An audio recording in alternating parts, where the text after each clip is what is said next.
Hujan turun deras malam itu. Kabut tebal menyelimuti jalan tanjakan di kawasan Lembah Hitam. Sebuah rute pegunungan yang jarang dilalui setelah serangkaian kecelakaan misterius beberapa tahun terakhir. Di sisi kiri jalan, berdiri satu pohon besar yang menjulang menembus kabut. Batangnya hitam pekat, seperti terbakar, dan akarnya mencengkeram tanah seolah mencoba menelan apapun yang lewat di depannya. Orang-orang sekitar menyebutnya pohon penunggu. Konon, setiap pengemudi yang berhenti terlalu lama di dekatnya, tak pernah benar-benar pergi.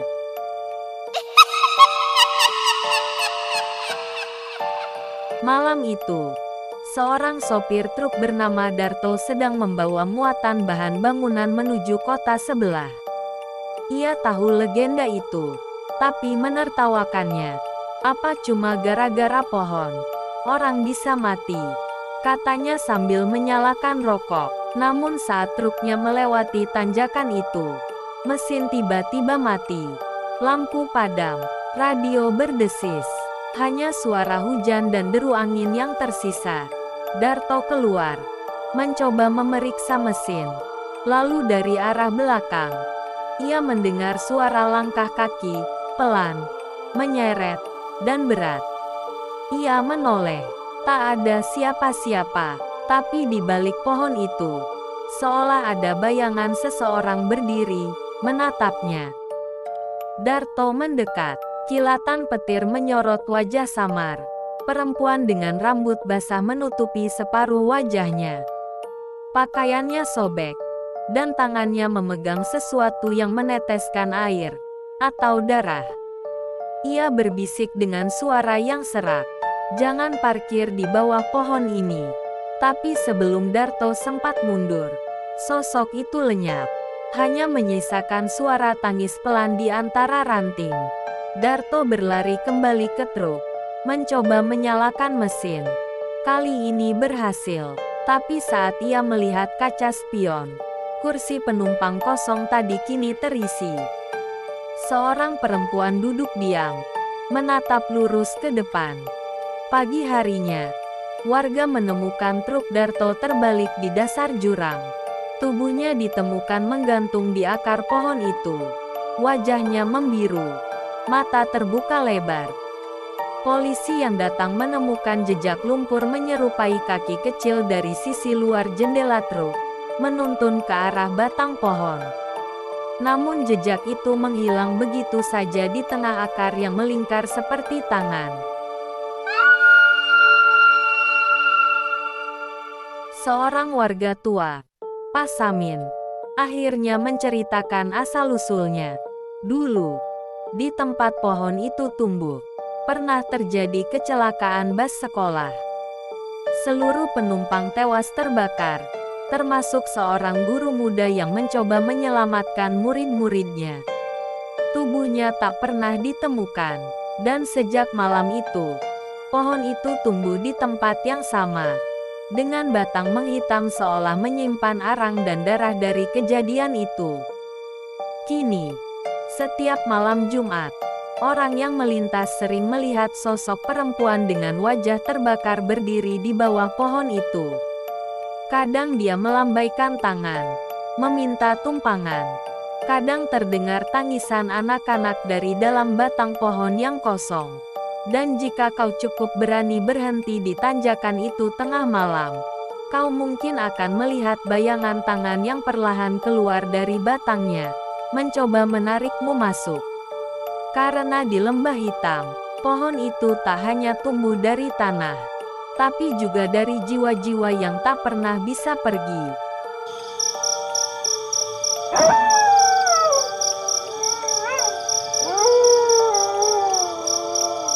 Tiga hari setelah kematian Darto, polisi menutup sementara jalur di tanjakan Lembah Hitam. Namun seperti biasa, rasa ingin tahu manusia selalu lebih besar daripada rasa takut. Seorang jurnalis muda bernama Rani datang ke sana bersama kameramennya, Eko. Mereka berdua tengah membuat liputan dokumenter bertema Misteri Jalan Berhantu di Indonesia. Dan pohon itu, si pohon hitam di tanjakan, menjadi lokasi pertama mereka. Sore menjelang malam, kabut mulai turun. Rani memegang kamera kecilnya sambil berbicara ke lensa. Kami sedang berada di tanjakan lembah hitam. Di belakang saya, itulah pohon yang disebut-sebut menyimpan arwah korban kecelakaan bus sekolah. Banyak sopir yang mengaku mendengar suara tangis dari dalam batangnya. Eko menatap layar kamera. Hujan sebentar lagi turun. Ran, kita ambil footage cepat. Terus pulang. Ya, Rani hanya mengangguk, tapi matanya terpaku pada sesuatu di akar pohon. Seperti ada lubang kecil. Dan dari situ keluar hembusan udara pelan.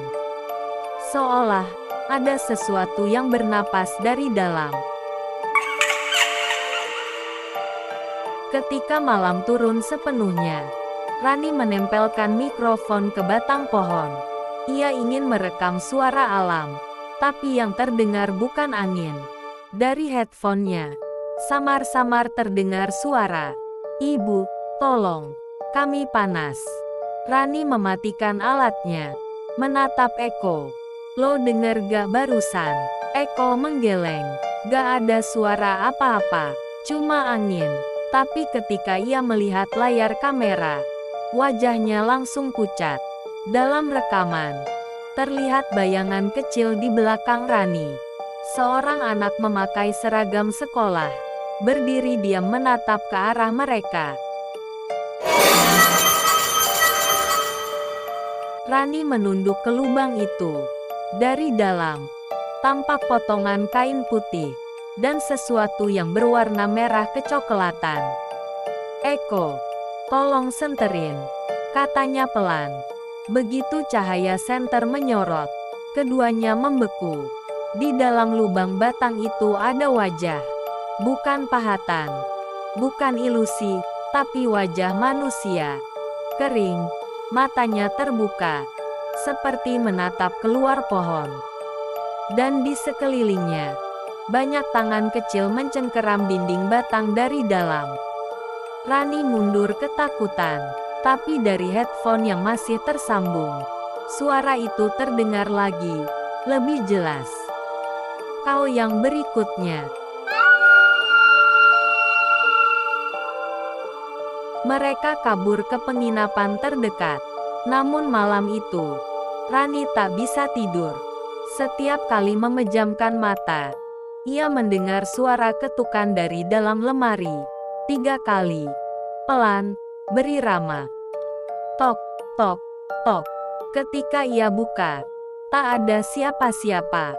Tapi di dinding lemari itu, terukir simbol aneh, mirip akar bercabang. Seperti bentuk batang pohon di tanjakan tadi.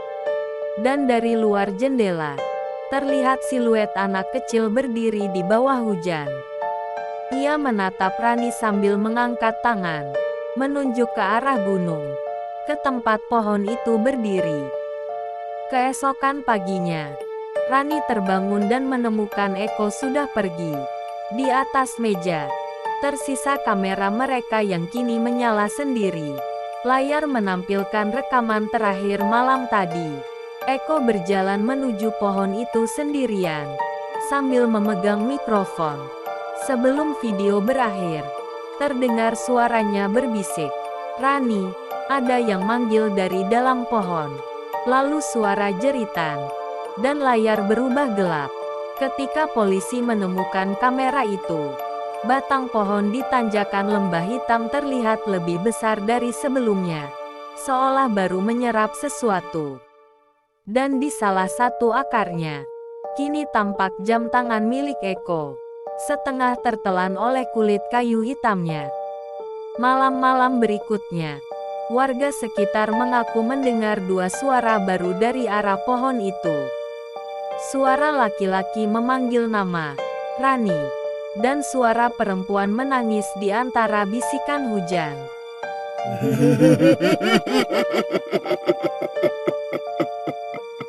Sudah 3 hari sejak Eko menghilang.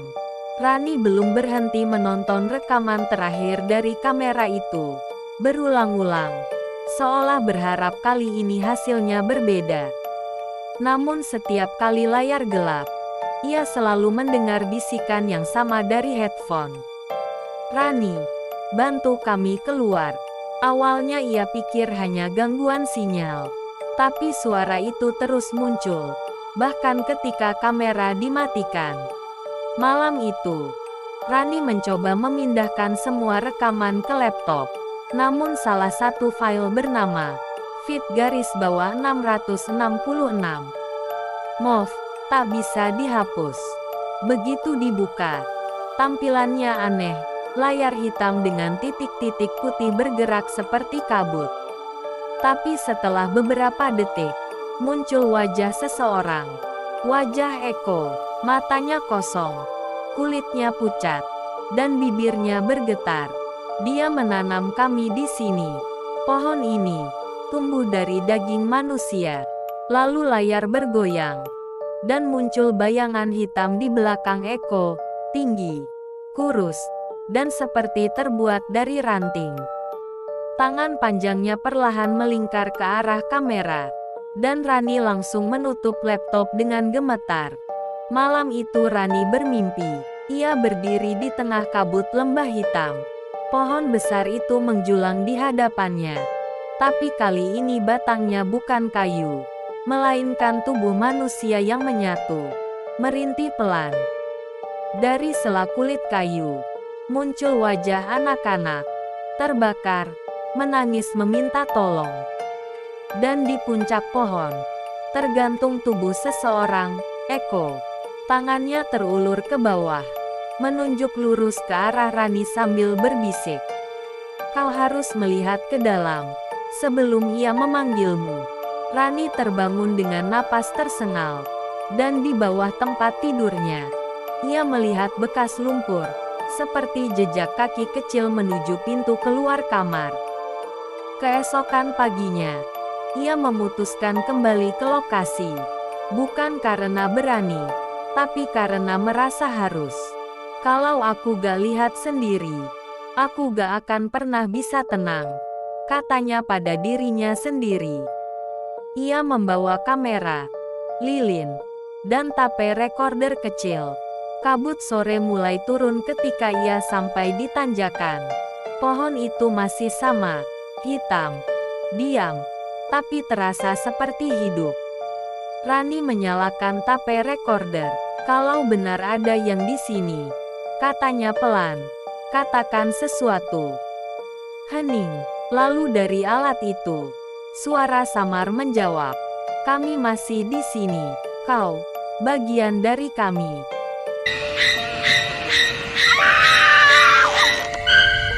Rani menyalakan kamera dan mengarahkannya ke batang pohon. Tapi di layar, ia melihat sesuatu yang tak terlihat oleh mata telanjang. Di dalam kamera, tampak puluhan bayangan berjalan di sekitar pohon, menatapnya dari berbagai arah.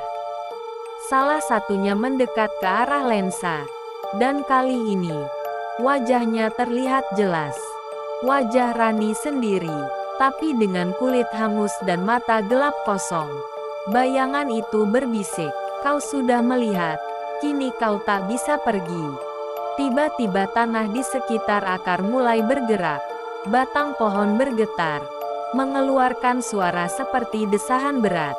Akar-akar hitam menjulur dari tanah, merayap ke arah Rani seperti ular. Ia menjatuhkan kameranya dan mencoba berlari. Tapi salah satu akar melilit pergelangan kakinya. Rani berteriak, suaranya menggema di antara kabut.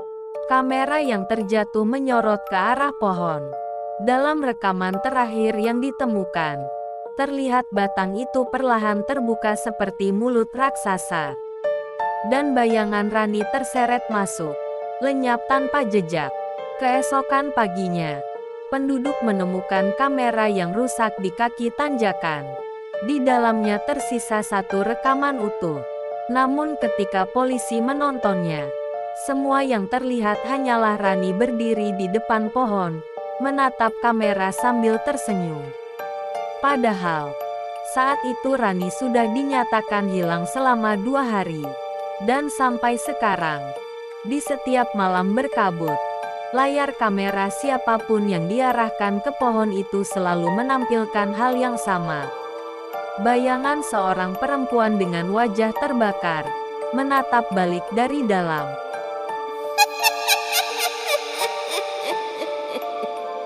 Dua minggu setelah hilangnya Rani, tim pencari kembali dikirim ke Lembah Hitam. Kali ini dipimpin oleh Pak Surya, seorang mantan petugas kehutanan yang dulu ikut mengevakuasi korban bus sekolah, kecelakaan yang melahirkan pohon itu. Ia membawa 2 orang, Bima, polisi muda yang skeptis, dan Sari, relawan SAR yang pernah menolong di lokasi yang sama. Namun tak satu pun dari mereka tahu bahwa malam itu bukan mereka yang mencari sesuatu, melainkan sesuatu yang menunggu mereka kembali. Begitu sampai di tanjakan, angin berhenti. Tidak ada serangga, tidak ada suara burung, hanya dentingan ranting yang saling beradu, seperti bisikan di kejauhan. Pak Surya menatap pohon itu, matanya penuh ketakutan. Akar-akar di bawah sini bukan akar biasa, katanya pelan.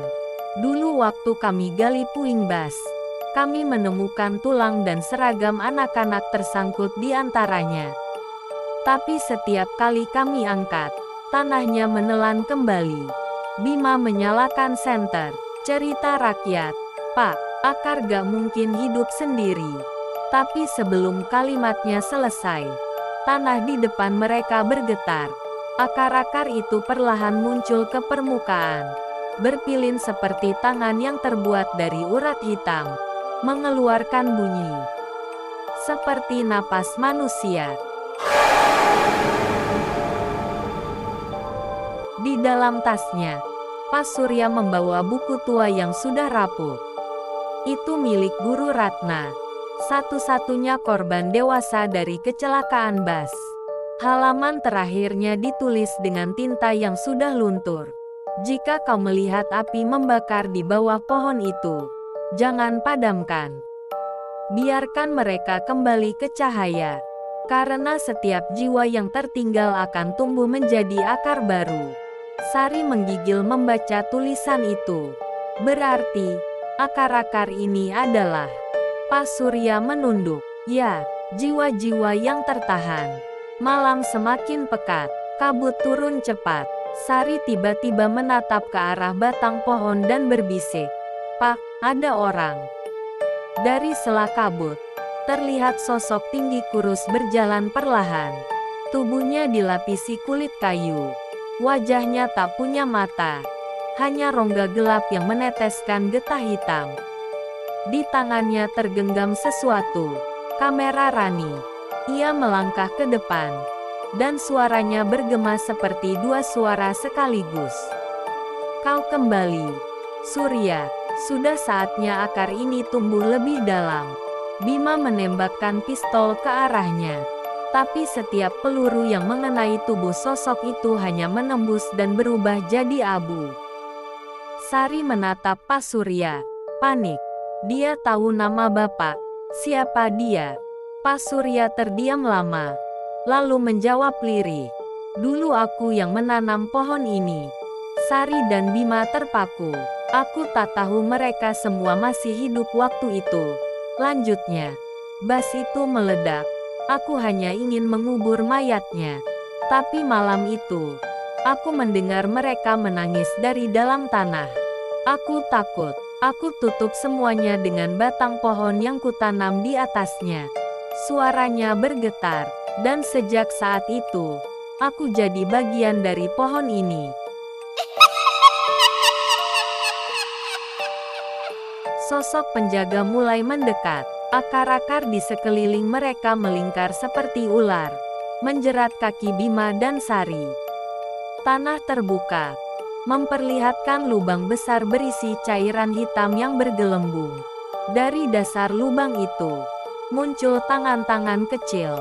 Mereka menarik tubuh Bima. Wajahnya menegang. Teriakannya teredam oleh tanah basah. Sari menjerit, mencoba menariknya. Tapi Pak Surya menahan bahunya. "Jangan lawan, mereka ingin tenang," katanya, dengan mata kosong. Sari menatapnya ngeri. "Pak Surya, jangan biarkan." Namun sebelum sempat melanjutkan, tubuh Pak Surya perlahan berubah. Kulitnya menghitam, matanya memutih, dan akar mulai tumbuh dari telapak tangannya. Ia menatap ke langit sambil berbisik, "Aku, penjaga akar." Dan pohon itu kembali bernafas. Kali ini lebih kuat, lebih dalam. Batangnya mengembang seperti dada yang sedang menghirup udara.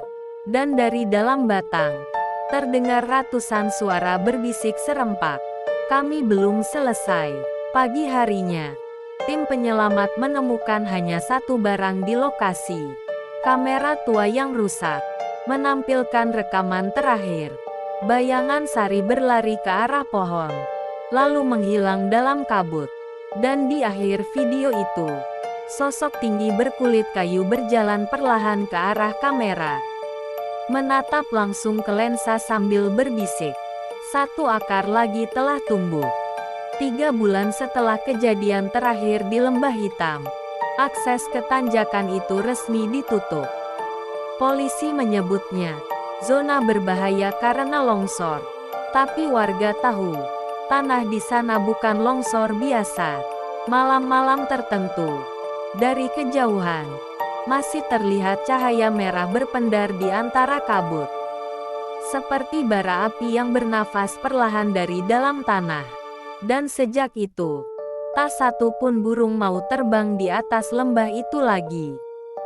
Di desa kecil tak jauh dari sana, seorang guru muda bernama Rati baru saja pindah untuk mengajar di SD negeri yang baru dibangun. Ia tak tahu apapun tentang kisah pohon angker itu. Yang ia tahu, rumah kontrakan barunya berada di pinggir hutan, dengan pemandangan menenangkan dan udara sejuk. Namun sejak malam pertama, ia selalu mendengar suara ketukan pelan di jendela. Tok, tok, tok. Setiap kali ia buka, tak ada siapapun. Sampai suatu malam, ia menemukan tanah basah di ambang jendela, dan sepotong akar kecil melingkar di sana, seperti baru tumbuh dari kayu. Hari-hari berlalu aneh. Rati mulai mendengar suara anak-anak bermain di luar rumah, padahal ia tinggal sendirian. Kadang terdengar tawa, kadang tangisan pelan, kadang bisikan, "Bu Guru, kami sudah kembali." Suatu malam, ia sedang menatap cermin di ruang tamu ketika melihat bayangan di belakangnya. Seorang anak kecil berdiri diam, seluruh tubuhnya basah dan berlumuran tanah. Wajahnya hancur sebagian, tapi ia tersenyum. "Bu Guru masih ingat kami," katanya. Rati berbalik spontan. Tak ada siapapun. Tapi di lantai, terlihat bekas lumpur kecil menuju pintu belakang rumah. Keesokan paginya, Rati melihat halaman rumahnya berubah. Tanah di bagian tengah menggembung seperti ada sesuatu yang tumbuh dari dalam. Ia mencoba menggali sedikit, dan menemukan potongan kayu hitam yang hangat, seperti baru terbakar. Namun saat kayu itu disentuh, terdengar suara dari dalam tanah. "Jangan lepaskan, kami ingin tumbuh lagi." Rati menjerit, menjatuhkan kayu itu. Tapi ketika ia mundur, tanah di depannya retak, dan dari bawahnya, muncul akar-akar hitam yang berputar membentuk batang baru. Dalam hitungan detik, sebuah pohon muda berdiri di hadapannya. Warnanya sama seperti yang ada di Lembah Hitam. Warga yang datang menolong menemukan Rati duduk di depan rumah dengan wajah kosong, memegang buku tua berdebu. Di sampulnya tertulis, "Catatan Guru Ratna." Halaman terakhir berisi tulisan dengan tinta merah gelap. "Kutukan ini akan tumbuh dimanapun jiwa mereka beristirahat. Satu pohon akan menumbuhkan yang lain. hingga semua yang pernah melihat menjadi bagian darinya. Malam itu, Ratih tak lagi terlihat. Tetangga hanya mendengar suara ketukan dari arah halaman belakang, diikuti dengan teriakan pelan dan bunyi ranting patah. Pagi harinya, pohon itu sudah lebih tinggi. Batangnya hitam, kulitnya retak, dan dari sela retakannya keluar getah merah. Jika dilihat dari dekat, permukaannya tampak seperti kulit manusia, dan di tengah batangnya, samar-samar terlihat wajah Ratih. Sekarang, di jalur antara desa dan tanjakan lembah hitam, sudah berdiri dua pohon hitam yang identik, menjulang di sisi jalan seperti penjaga yang diam menunggu. Setiap kali kabut turun, terdengar suara tawa anak-anak dan bisikan seorang perempuan memanggil nama orang-orang yang lewat. Akar kami tumbuh, dan tak ada yang bisa menghentikannya. Dan malam ketika angin berhembus dari arah gunung, penduduk sering melihat bayangan tinggi melintas di antara kedua pohon itu, menyerupai sosok dengan kulit kayu, tanpa mata, membawa kamera tua di tangannya. Ia berhenti di pinggir jalan, menatap lurus ke arah siapapun yang lewat, dan berbisik dengan suara serak dari dalam batang kayu. Kau sudah melihat kami. Sekarang, akarmu akan tumbuh juga.